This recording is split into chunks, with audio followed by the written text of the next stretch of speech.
Hello students, आज हम पढ़ेंगे class 12th business studies chapter 6। The name of the chapter is staffing. Okay, so after planning and organising the next function of a manager is to perform staffing.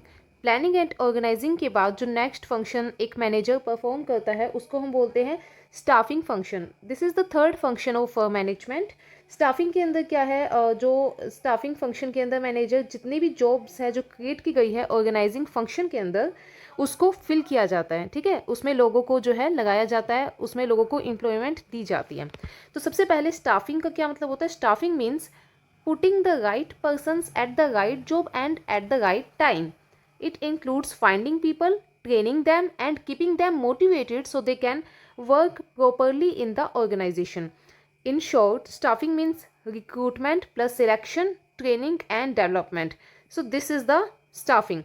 Staffing के अंदर हम सही इंसान को सही जॉब सही टाइम पे provide करते हैं। ठीक है, तो इसके अंदर लोगों को फाइंड किया जाता है, उनको ट्रेनिंग दी जाती है। ठीक है, उनको जो है मोटिवेट रखा जाता है ताकि काम जो है वो प्रॉपरली हो सके। अब हम पढ़ेंगे इंपॉर्टेंस ऑफ स्टाफिंग। सबसे पहला, helps in finding right people. Example है hospital needs doctor, nurses, technicians, तो स्टाफिंग में प्रोवाइड्स देम। स्टाफिंग से हमें जो है डॉक्टर्स, नर्सिस एंड टेक्नीशियंस मिल जाएंगे। इफ़िशेंसी जो है वो बढ़ती है। If trained employees are hired work will be smooth. अगर हमने अच्छे ट्रेंड एम्प्लॉयज़ को जो है अपनी कंपनी के अंदर लगाया तो जो काम है वो काफ़ी अच्छे से होगा। Better use of human resources, कोई भी वेस्टेज नहीं होता है टैलेंट का। ऑर्गेनाइजेशन की ग्रोथ होती है क्योंकि अच्छा स्टाफ होगा तो परफॉर्मेंस भी अच्छी होगी। जॉब सेटिस्फैक्शन मिलता है। Right person on the right job feels happy and motivated. Now let us discuss the steps in staffing. तो देखिए स्टाफिंग के अंदर जो है कुछ स्टेप्स हैं, वन बाय वन वो पढ़ते हैं। सबसे पहले स्टाफिंग में हम क्या करते हैं, एस्टिमेट करते हैं मैन पावर रिक्वायरमेंट को। यानी कि हम ये फाइंड आउट करते हैं how many and what type of employees are needed, कि आपकी ऑर्गेनाइजेशन जिस टाइप की है उसी टाइप के आपको एम्प्लॉयज़ चाहिए होंगे एंड उतने ही आपको जो है, आपकी ऑर्गेनाइजेशन बिग है तो आपको जो है ज़्यादा लोगों को अलग अलग पोस्ट पे हायर करना पड़ेगा। अगर आपकी जो ऑर्गेनाइजेशन है उसका साइज स्मॉल है तो आप जो है कम लोगों को जो है क्या करेंगे, हायर करेंगे। ठीक है, तो एग्जांपल के लिए company plans to open a new branch, it will need 10 salesman, 2 accountant, 1 manager. तो ये जो है आपका क्या है, स्टाफिंग। वो स्टाफिंग से जो है इन लोगों को क्या करेंगे, अपनी कंपनी में जॉब देंगे। So before hiring people a company must know how many and what type of employees are needed. लेकिन उनको जो है काम पे लगाने से पहले, हायर करने से पहले कंपनी को ये तो पता होना चाहिए ना कि उसको कितने लोगों की आवश्यकता है एंड किस टाइप की जॉब जो है वैकेंट है, राइट। तो इसको कैलकुलेट करने के लिए कंपनी 3 स्टेप्स को फॉलो करती है। वो 3 स्टेप्स कौन कौन से हैं? सबसे पहला है वर्क लोड एनालिसिस, उसके बाद है work force analysis and then इनको कंपेयर करना। ठीक है, तो वर्कलोड एनालिसिस के अंदर क्या है, वर्क टू बी डन। इसके अंदर हम ये देखते हैं, देखिए वर्कलोड यानी कि कंपनी के ऊपर जो है वर्कलोड बहुत ज़्यादा है। It means finding out the number and type of persons required to perform various jobs, कि कितने लोगों की आवश्यकता है काम को करने के लिए, कितने पर्सन्स क्या है रिक्वायर्ड है उस जॉब को करने के, जो भी जॉब है आपकी ऑर्गेनाइजेशन में उसको करने के लिए कितने लोगों की आवश्यकता है, यानी कि ह्यूमन रिसोर्स नीडेड। ये हमें पता चलता है वर्कलोड एनालिसिस से। For example, a company wants to produce 10,000 shirts in 1 month. एक कंपनी जो है वो 10,000 शर्ट प्रोड्यूस करना चाहती है एक महीने में। अगर एक वर्कर जो है वो स्टिच कर सकता है 500 शर्ट्स पर मंथ, यानी कि उसको टोटल जो है 20 वर्कर्स की रिक्वायरमेंट है। तो ये जो है ना कि टोटल हमें कितने लोग चाहिए, यही आपको जो है वर्कलोड एनालिसिस से पता चलता है। ठीक है, कि कंपनी के ऊपर वर्कलोड कितना है, काम कितना है, उस हिसाब से हमको पता चलता है कि कितने लोगों की आवश्यकता उस काम को कंप्लीट करने में होगी। उसके बाद अब हम देखते हैं वर्क फोर्स एनालिसिस, यानी कि करंट में अभी कितने एम्प्लॉयज़ हमारे पास अवेलेबल है। This means checking how many workers are already working in the organisation, कि अभी करंटली कितने लोग जो है काम कर रहे हैं। It tells the human resource already present in the organisation. In the same shirt company का एग्जांपल ले लेते हैं। करंटली मान लेते हैं उसमें 15 वर्कर्स जो है वो काम कर रहे हैं। हमें वहाँ पे 20 वर्कर्स की जो है रिक्वायरमेंट थी, अभी 15 वर्कर्स जो है वो काम कर ही गए हैं। So company already has the capacity to make 7,500 shirts per month, right, क्योंकि एक वर्कर जो है 500 शर्ट्स बना रहा था तो उसको 5 जो है चाहिए। अब ये जो 5 चाहिए ना, ये हमको पता चलेगा कंपैरिजन से। यहाँ पे हम फाइंडिंग करेंगे मैन पावर रिक्वायरमेंट, ठीक है। इसमें कंपनी क्या करती है, कंपेयर करती है वर्कलोड एनालिसिस यानी कि जो नीडेड वर्कर्स है उनको वर्कफोर्स एनालिसिस यानी कि अवेलेबल वर्कर्स से, ठीक है। जैसे कि 20 वर्कर्स की रिक्वायरमेंट है, ये क्या है, टोटल कितनी रिक्वायरमेंट है कंपनी को, इसके अंदर जो अवेलेबल वर्कर्स है ना उसको भी इंक्लूड किया जाता है कि हमें जो है टोटल इस काम को करने के लिए, अगर हम ये माने कि एक भी एम्प्लॉय नहीं है, ठीक है, एक भी एम्प्लॉय जो है, एक भी वर्कर नहीं है मान लो ऑर्गेनाइजेशन के अंदर, तो कितने टोटल लोग जो है हमें चाहिए होंगे काम को करने के लिए। तो ये जो है रिक्वायर्ड वर्कर, ये देखते हैं वर्कलोड एनालिसिस के अंदर। अवेलेबल वर्कर्स का हमें वर्कफोर्स एनालिसिस में पता चलता है। एंड ये जो गैप आया कि 5 वर्कर्स जो है हमें अभी चाहिए, ठीक है, अभी वैकेंट है, अभी जो है 5 वर्कर्स और चाहिए, तो ये हमको जो है कंपनी इनको हायर कर लेगी, ये हमें पता चला कंपैरिजन करके, ठीक है। तो इसको जो है हम इस ट्रिक के साथ भी याद कर सकते हैं। Load means need, okay, work load analysis, how many people do we need, and force means have, work force analysis, how many people do we already have. Load means need, force means have, okay. उसके बाद ये देखिए यहाँ से यहाँ से भी आपको अच्छे से समझ में आ जाएगा। वर्कलोड एनालिसिस यानी how many people are needed, load, need, and workforce analysis यानी how many people are currently available. तो ये क्या है, फोर्स यानी कि हैव। तो हमें कैसे पता चलेगा, कंपैरिजन करके। वर्कलोड में से जब आप वर्क फोर्स को माइनस कर दोगे ना तो आपको मैन पावर रिक्वायरमेंट पता चल जाएगी कि अब हमें कितने लोगों की आवश्यकता है और अभी करंटली कितने लोगों की आवश्यकता है। तो नीड में से हैव को माइनस कर दिया। तो वर्कलोड के अंदर हमने क्या देखा, टोटल कितने लोगों की आवश्यकता होगी एक कंपनी को, एक ऑर्गेनाइजेशन को। तो टोटल हमको 20 चाहिए, इसके अंदर जो ऑलरेडी है ना वो भी इसके अंदर इंक्लूडेड है। वर्कफोर्स एनालिसिस में अभी कितने हैं हमारे पास, 15, जो कि इसके अंदर इंक्लूडेड है। यहाँ पे टोटल की बात करते हैं वर्कलोड के अंदर, ठीक है। एंड जो आपका कंपैरिजन हमने किया इसमें हमने देखा कि 20 तो है, 20 हमें चाहिए, 15 ऑलरेडी अवेलेबल है, यानी कि 5 का गैप है, 5 जो है मैन पावर की हमको रिक्वायरमेंट है, ठीक है। तो ये तीन स्टेप्स जो है हम क्या करते हैं, फॉलो करते हैं एस्टिमेट करने में मैन पावर की रिक्वायरमेंट को, okay. So this is the first step of staffing. अब सेकंड नंबर पे हम क्या करते हैं स्टाफिंग के अंदर, सेकंड नंबर पे हम क्या करते हैं, रिक्रूटमेंट करते हैं। क्या करते हैं, रिक्रूटमेंट करते हैं, यानी अट्रैक्टिंग कैंडिडेट्स फॉर जॉब्स। तो इसमें क्या है, लाइक पोस्टिंग, जॉब वैकेंसी, अलग अलग, ये यहाँ पे naukri.com है, और भी बहुत सारी वेबसाइट्स है या और भी कई सारे तरीके हैं ये बताने के। न्यूज़पेपर में भी आपने देखा होगा वैकेंसी आती है कि यहाँ इन लोगों की इस पोस्ट पे आवश्यकता है, रिक्वायरमेंट है। तो ये क्या है, एक तरीके से पॉजिटिव है, ठीक है, पॉजिटिव प्रोसेस है रिक्रूटमेंट, क्योंकि यहाँ जो है अब जिनके अंदर भी वो क्राइटेरिया होगा, क्वालिफिकेशन होगी, वो जो है क्या करेंगे, अप्लाई करेंगे। बहुत सारी जो है एप्लीकेशंस आएंगी कंपनी के पास। तो रिक्रूटमेंट के अंदर बहुत सारे जो लोग हैं जो कि उसके लिए जो है एलिजिबल है, वो उस पोस्ट के लिए अप्लाई करते हैं, एप्लीकेशन देते हैं, अपना CV सबमिट करते हैं। उसके बाद कंपनी जो है क्या करती है, सिलेक्शन करती है। Selection is a negative, basically negative term, क्योंकि सिलेक्शन में क्या होता है ना कि मान लो कंपनी के पास टोटल 1000 जो है एप्लीकेशंस आ गई, 1000 क्या आ गई कंपनी के पास, एप्लीकेशंस आ गई कि इन लोगों ने जो है क्या किया है, अप्लाई किया है, ओके। लेकिन कंपनी को तो ओनली जो है 5 या 10 लोगों की ही जो है रिक्वायरमेंट है।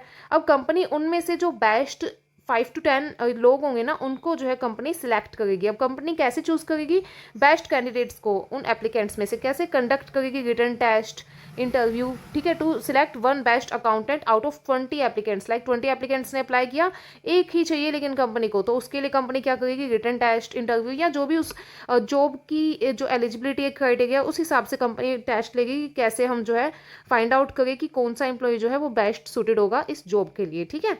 तो हम सिलेक्शन करते हैं कंपनी। उसके बाद आता है प्लेसमेंट एंड ओरिएंटेशन। अब कंपनी ने उन लोगों में से जो बेस्ट कैंडिडेट्स थे उनको सिलेक्ट कर लिया। अब कंपनी क्या करती है, उनको जॉब प्रोवाइड करती है, उनको इंट्रोड्यूस करती है नए जो एम्प्लॉई है, न्यू एम्प्लॉई को ऑर्गेनाइजेशन के साथ। A new teacher is introduce to school rules, staff and students, okay. तो प्लेसमेंट में क्या है, प्लेसमेंट के अंदर हम जो उसकी पोस्ट है, जो उसकी जो है जिस जॉब के लिए हमने उसको जो है हायर किया है, वो उसको उससे जो है अवगत कराते हैं, उसको बताते हैं उसके बारे में कि आपकी ये जॉब है, आपके जो है ये ड्यूटीज़ है, ये स्टाफ है। ओरिएंटेशन का मतलब उनका इंट्रोडक्शन करवाना, ठीक है, बाकी के स्टाफ मेंबर से, बाकी के जो कि ये आपके सुपीरियर है, ये आपके सबऑर्डिनेट्स हैं, तो जो उनका इंट्रोडक्शन करवाया जाता है ना, that is orientation, okay.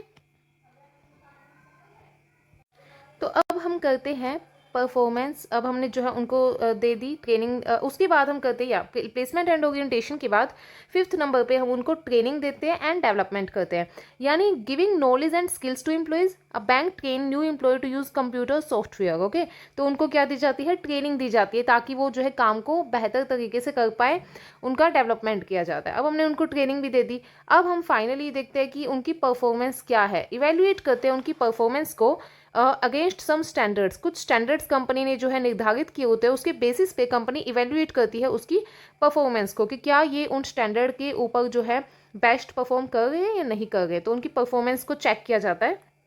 Checking how well employees are doing their job, manager gives rating of staff performance. Okay, उनको रेटिंग देना उस हिसाब से। उसके बाद आता है promotion and career planning, giving higher position to good employees. अब जो एम्प्लॉयज़ अच्छे हैं, जिन्होंने काफ़ी अच्छा काम किया ऑर्गेनाइजेशन के लिए, ऑर्गेनाइजेशन को काफ़ी जो है प्रॉफिट हुआ उनकी वजह से, ठीक है, वो जो है अच्छे एम्प्लॉयज़ है, तो उनको जो है उनका प्रमोशन किया जाता है। एग्जाम्पल के लिए a clerk is promoted to assistant manager. Okay, उसके बाद है आपका compensation, providing fair salary incentives reward. अब कंपेंसेशन यानी जो उन्होंने काम किया उसके बदले में कंपनी जो उनको सैलरी देती है, इंसेंटिव्स देती है, रिवॉर्ड्स देती है, that is compensation. Paying salesman a fixed salary plus commission, तो वो होता है कंपेंसेशन कि उनके काम के बदले में जो कंपनी उनको सैलरी देती है, इंसेंटिव्स देती है। ओके, अब ये जो टोटल 8 स्टेप्स थे जो कि हमने पढ़े स्टाफिंग के, आप इसको इस ट्रिक के साथ जो है याद रख सकते हैं। ये थोड़ी सी फनी सी ट्रिक है but it will help you.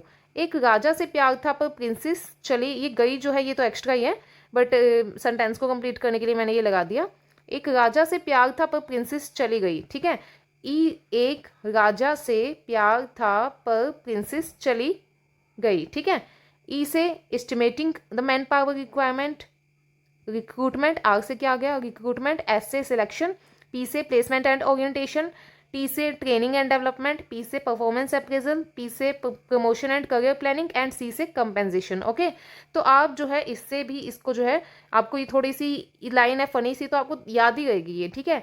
ये इससे आप इसको रिकॉल कर पाएंगे, जो भी स्टेप्स हैं इन स्टेप्स को जो है आप बेटर तरीके से रिकॉल कर पाएंगे। ओके, अब हम पढ़ते हैं 3 कंपोनेंट्स कह लो या एलिमेंट्स कह सकते हैं या एस्पेक्ट्स कह सकते हैं स्टाफिंग के। तो 3 हैं। सबसे पहला है recruitment, second selection and third one is training. Recruitment में क्या है, attracting more and more candidates to apply for vacant job. इसमें हम जो है ज़्यादा से ज़्यादा कैंडिडेट्स को चाहते हैं कि वो जो वैकेंट जॉब है, जो खाली है जॉब, उसके लिए अप्लाई करें। उसके बाद सिलेक्ट करते हैं सूटेबल कैंडिडेट्स को to perform the job, and training में उनको teaching employees the skill and knowledge required to do the job properly. अब हम पढ़ेंगे सोर्सेस ऑफ रिक्रूटमेंट, ठीक है।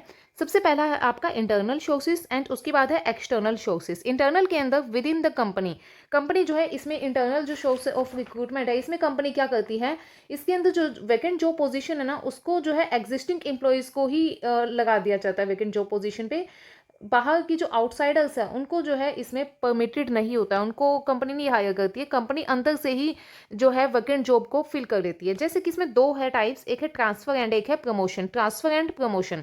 ट्रांसफर में क्या है, employee shifted from one job to another. इसमें एम्प्लॉय को शिफ्ट कर दिया जाता है एक जॉब से दूसरी जॉब पे।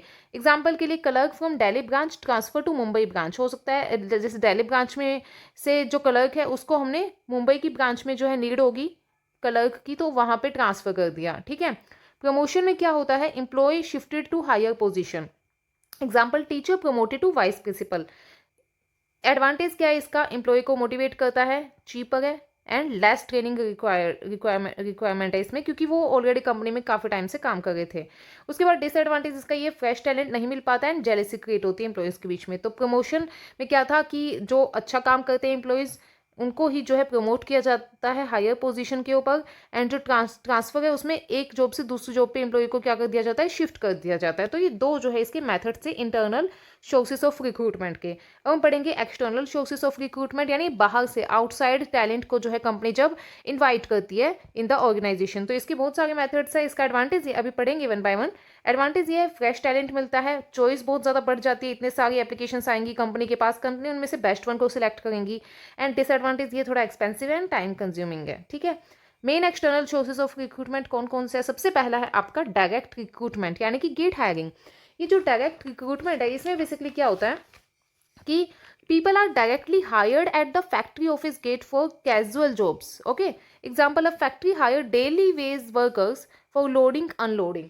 तो इसमें क्या होता है कि ऑर्गेनाइजेशन जो है एक पेस्ट नोटिस, ठीक है, ऑर्गेनाइजेशन नोटिस पेस्ट कर देती है at the gate of the organisation office और फैक्ट्री, एंड उससे जो है जिनको भी जॉब की रिक्वायरमेंट होती है, जो इंटरेस्टेड होते हैं, वो जो है इंटरव्यू के लिए आ जाते हैं, कंपनी उनको जो है जो सूटेबल होता है उनको जॉब दे देती है। तो ये बेसिकली जो अनस्किल्ड जॉब पोजीशन है ना, अनस्किल्ड जॉब पोजीशन, उसके लिए जो है ये बेटर मेथड है, उसके लिए सही है। कैजुअल वर्कर्स के लिए तो उसके लिए जो है डायरेक्ट रिक्रूटमेंट कंपनी करती है।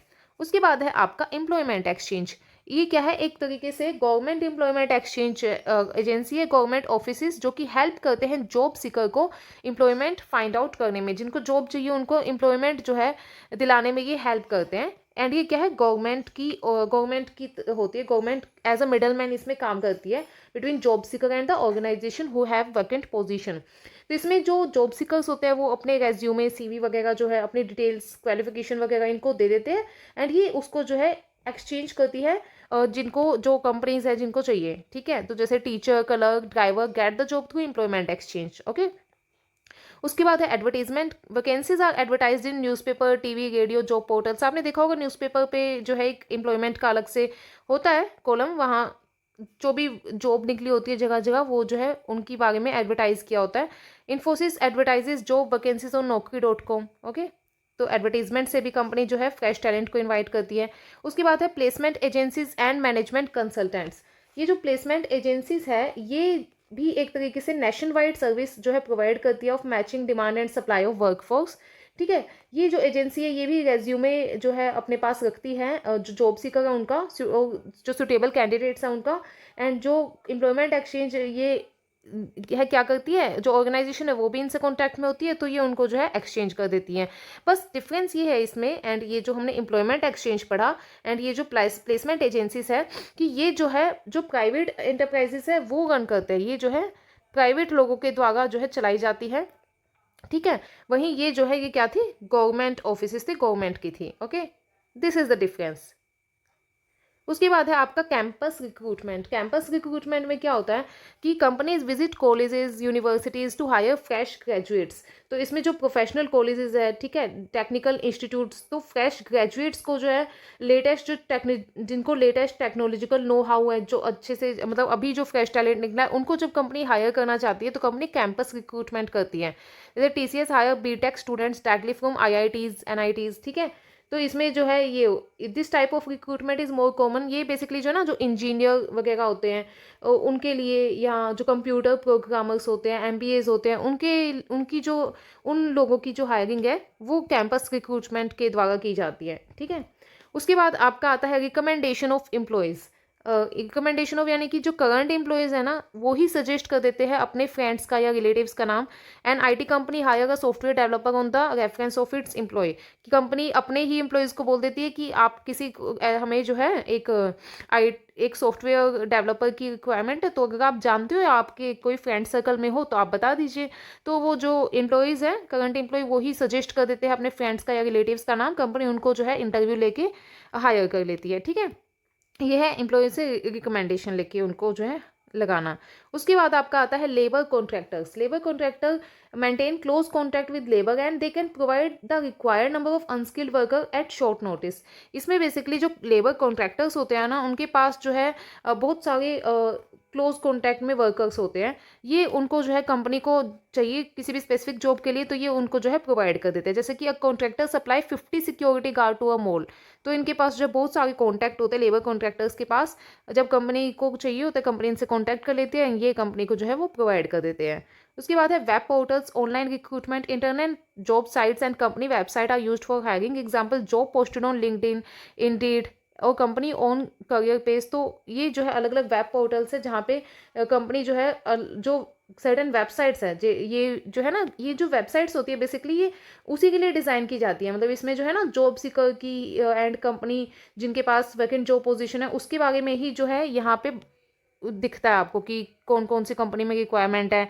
एंड जो जॉब सीकर है वो भी इस वेबसाइट के ऊपर आते हैं, उनको पता चल जाता है कि कहाँ कहाँ जो है जॉब की रिक्वायरमेंट है। एंड कंपनी भी यहाँ पे क्या करती है जो वैकेंट जॉब है उसके बारे में जो है एडवर्टाइज करती है, पोस्ट करती है, जैसे Naukri.com हो गया, ठीक है, Monster.com हो, भी बहुत सारी है, लिंक्डइन, इंडीड, इन सब पे ये वेब पोर्टल्स है, ऑनलाइन रिक्रूटमेंट की जाती है इसमें।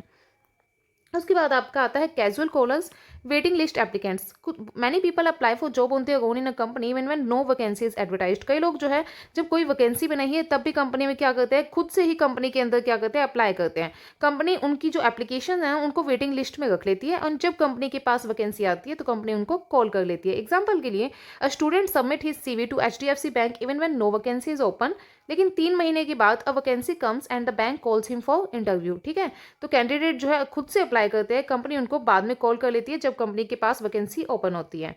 उसके बाद आपका आता है लेबर कॉन्ट्रैक्टर्स। इसमें क्या है, कंपनी जो है कॉन्ट्रैक्ट के द्वारा जो है कॉन्ट्रैक्टर के थ्रू जो है क्या करती है, ये लेबर कॉन्ट्रैक्टर तो I think we have discussed yeah, हाँ ये दोबारा से नोट हो गया, लेबर कॉन्ट्रैक्टर तो हम पढ़ चुके हैं। ठीक है, वही है कि कंपनी कॉन्ट्रैक्टर के द्वारा hire, contractor keeps a pool of worker and supply them to company whenever required.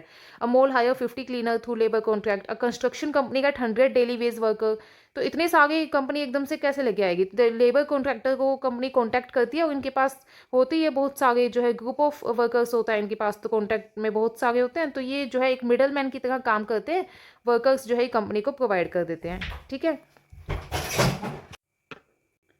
अब हम जो है internal and external sources of recruitment के अंदर डिफरेंस देख लेते हैं। इंटरनल में क्या है, within the organisation, external में क्या है, आउटसाइड द ऑर्गेनाइजेशन। इसमें ट्रांसफर एंड प्रमोशन मेथड है, इसके अंदर advertisement, employment exchange, campus recruitment और भी बहुत सारे मेथड्स थे।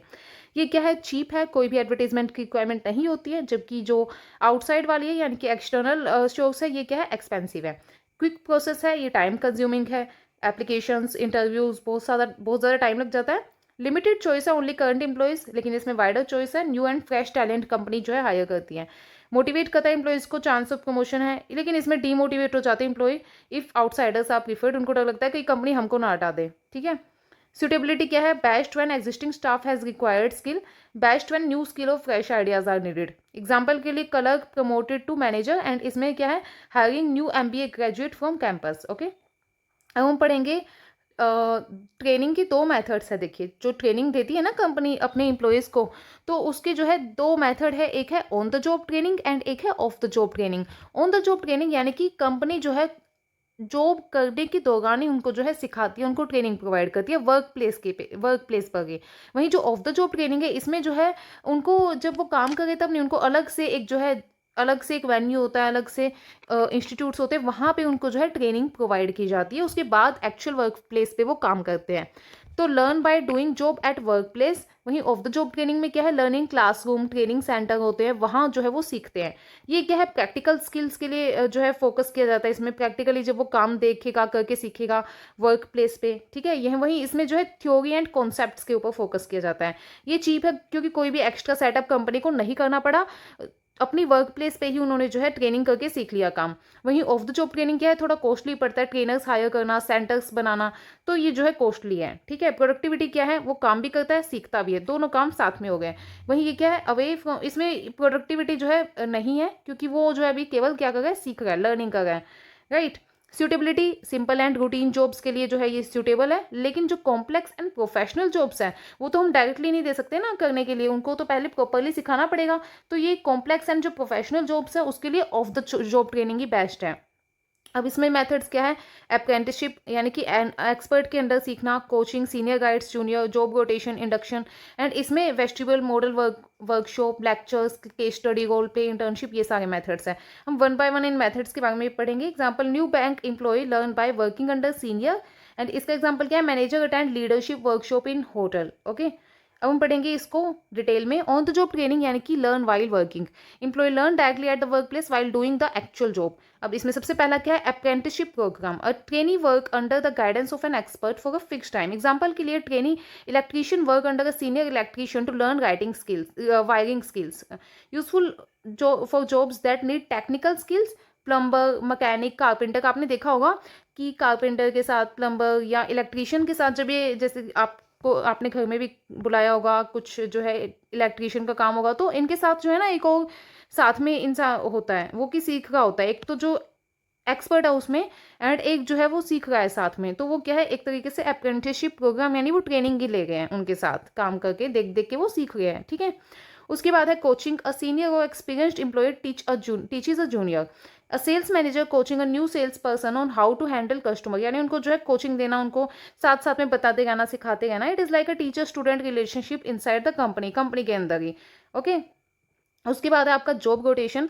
The employ shifted from one job to another for learning. Example, in a bank an employ work 1 month at cash counter, next month in loan section and then in accounts. तो इससे क्या होगा, उसको cash counter का भी काम आ जाएगा, loan section का भी काम आ जाएगा, एंड अकाउंटिंग जो है वो भी उसको हैंडल करना आ जाएगा। तो जॉब रोटेशन क्या है, उसको अलग अलग जॉब पे शिफ्ट करते रहना। ये टाइम पीरियड जरूरी नहीं है 1 month ही हो, इससे ज़्यादा भी हो सकता है, कम भी हो सकता है, लेकिन वो तो बेस्ड है कि जॉब कैसी है वो, ठीक है। तो जॉब रोटेशन से क्या होता है, उसको अच्छे से जो है सारे काम आ जाते हैं, ठीक है, शिफ्ट कर करके उसको जो है सिखाया जाता है। उसके ये हेल्प करता है एम्प्लॉय को understand different job and become, वो फ्लेक्सिबल हो जाता है। मतलब उसको ये नहीं होगा कि कैश काउंटर से उसको जो है अकाउंट्स का काम दे दिया तो उसे दिक्कत आएगी, क्योंकि उसने यहाँ भी काम करके देख रखा है, इसका भी काम करके उसको आता है, ठीक है। इंडक्शन एंड ओरिएंटेशन क्या है, introduction of a new employ to the company, rules policies colleagues. तो इसमें क्या है, IT company like Infosys TCS give a 1 week induction to new hire to explain office culture and policy, help employ adjust quickly to the new environment. इसमें उनको जो है introduction दिया जाता है न्यू एम्प्लॉयज़ को, कंपनी के बारे में, कंपनी की पॉलिसीज़ क्या है, कंपनी के कलीग्स के साथ कंपनी के रूल्स एंड रेगुलेशंस क्या है, ये सभी चीज़ें उनको जो है बताई जाती है, सिखाई जाती है। तो इससे जो है एडजस्ट वो अच्छे से कर जाते हैं। ऑफ द जॉब ट्रेनिंग क्या है, learn away from work place. Employ learn in a separate place, training hall, classroom, workshop, वहाँ वो सीखते हैं, ठीक है। इसमें जो है सबसे पहला आता है आपका vestibule training, training in separate workshop with equipment similar to real work place. इसमें वही सेम इक्विपमेंट्स होते हैं जो कि उनकी रियल वर्क प्लेस पे होंगे, ठीक है। एग्जाम्पल के लिए, before working on real machines, factory worker practice on similar machines in a training centre, help avoid mistakes and accidents on the actual job. तो वेस्टिबल ट्रेनिंग में जो है डुप्लीकेट मॉडल होता है ये ऑर्गेनाइजेशन का ही, इसमें वो उन्हीं जो इक्विपमेंट्स है जो कि वो एक्चुअल में यूज़ करने वाले हैं, उन्हीं सिमिलर इक्विपमेंट्स पे जो है वो ट्रेनिंग लेते हैं एक्चुअल वर्क से, लेकिन सेपरेट होता है ये, सेपरेट वर्क प्लेस पे वर्कशॉप होते हैं इसके लिए, वहाँ जो है ये सीखते हैं, ठीक है। ओके, उसके बाद आपका आता है classroom lecture like school college teaching trainer explain theory with chalkboard PPT and books. Example, company give lecture on communication skill और लीडरशिप। ये कंसेप्चुअल नॉलेज के लिए बेस्ट है। उसके बाद है केस स्टडी या role play, case study training solve real imaginary business problem. Example, MBA student give a case on how to increase sales of Coca Cola in the rural areas. तो ये जो है आपका केस स्टडी, उनको case दे दिया जाता है, कोई भी रियल लाइफ केस हो सकता है या एक इमेजिनरी केस भी हो सकता है, वो उसको सोल्व करना होता है कि वो इसमें क्या करेंगे, कैसे हैंडल करेंगे। Role play, employ act on out roles to learn. Example, one employ act as a customer, another as a salesman to practise selling. उसके बाद है आपका internship training, student work in company for short period to gain practical experience. Example, MBA student doing 2 month internship in HDFC bank, useful for both student experience and company fresh ideas. Internship, जैसे internship करते हैं ना लोग कि एक 4 महीने की, 6 महीने की, 1 साल की इंटर्नशिप करना, तो उसमें जो है उनको आने जाने का एंड सैलरी नहीं देते, इसमें वो जो वहाँ जैसे वो सीख रहे हैं, जो वर्क प्लेस है वहाँ पे वो जाते हैं एंड वो जो है काम करते हैं, प्रैक्टिकल एक्सपीरियंस से जो है वो सीखते हैं। एमबीए स्टूडेंट मान लो इंटर्नशिप, सीए की जो पढ़ाई होती है उसमें भी इंटर्नशिप होती है, वो इंटर्नशिप करते हैं। तो इसमें जो है उनको सैलरी ज़्यादा नहीं होती, इसमें सैलरी नहीं, एक तरीके से उनको आने जाने का और ये बेसिक जो है खर्चा दिया जाता है एंड वो साथ में जो है सीखते भी हैं अपने जो सीनियर है उनसे, ठीक है। तो यूज़फुल फॉर बोथ स्टूडेंट, जो स्टूडेंट्स हैं उनके लिए भी हेल्पफुल है एंड जो कंपनीज है उनको भी फ्रेश आइडिया मिलता है इंटर्नशिप ट्रेनिंग से। तो ये ट्रेनिंग मेथड का फ्लो चार्ट है। On the job training, learn while working, off the job learn away from work. इसमें क्या था, apprenticeship, coaching, job rotation, induction, vestibule, इसमें क्या है, vestibule training, lectures, case study, role play, internship. I hope आपको समझ में आ गया होगा। इसका जो पीडीएफ है वो आप मेरे टेलीग्राम चैनल निशा सोनी क्लासेस पे जो है फाइंड आउट कर सकते हैं। Thank you so much.